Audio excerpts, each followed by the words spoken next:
खामोश आंगन की आवाज़। गांव के आखिरी छोर पर स्थित वो पुराना सा मकान हमेशा खामोश रहता था। मिट्टी की दीवारें, टूटी हुई खिड़कियां और बीच में एक बड़ा सा आंगन जिसमें कभी बच्चों की किलकारियां गूंजा करती थी। आज उसी आंगन में बैठी थी सुमन, आंखों में बीते दिनों की परछाइयां लिए। ये वही घर था जहां कभी उसका हंसता खेलता परिवार रहता था, पति रमेश, बेटा अमित और सास धनवंती देवी। लेकिन समय के थपेड़ों ने सब कुछ बदल दिया। शुरुआत के सपने। सुमन की शादी रमेश से बहुत साधारण तरीके से हुई थी। रमेश एक स्कूल में मास्टर था, ईमानदार, शांत और अपने सिद्धांतों का पक्का। सुमन ने भी कभी बड़े सपने नहीं देखे थे, बस एक सुखी घर और सम्मान भरा जीवन चाहती थी। शुरुआत में सब ठीक था।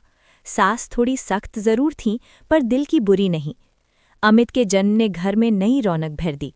आंगन में हर शाम हंसी गूंजती थी। समय का बदलता रंग। लेकिन धीरे धीरे हालात बदलने लगे।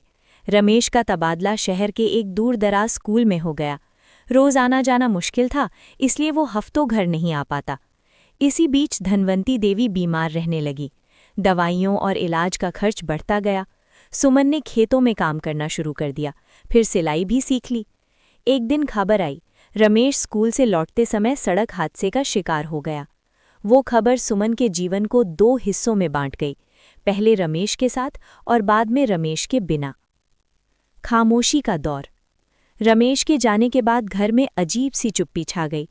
धनवंती देवी कुछ महीनों बाद चल बसीं। सुमन और छोटा सा अमित, बस दो ही लोग रह गए उस बड़े मकान में। गांव वालों की सहानुभूति धीरे धीरे सवालों में बदलने लगी। औरत अकेली है, बच्चे का क्या होगा?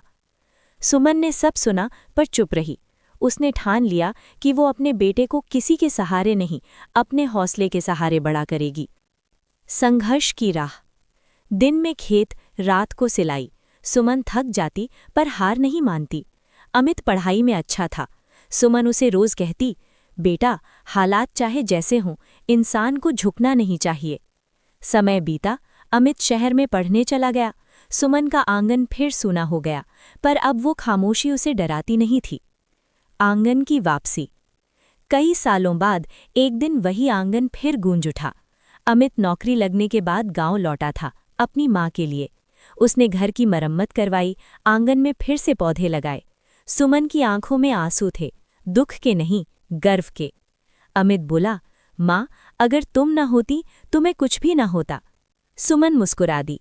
खामोश आंगन को आखिर उसकी आवाज़ मिल ही गई थी, संघर्ष की जीत की आवाज़।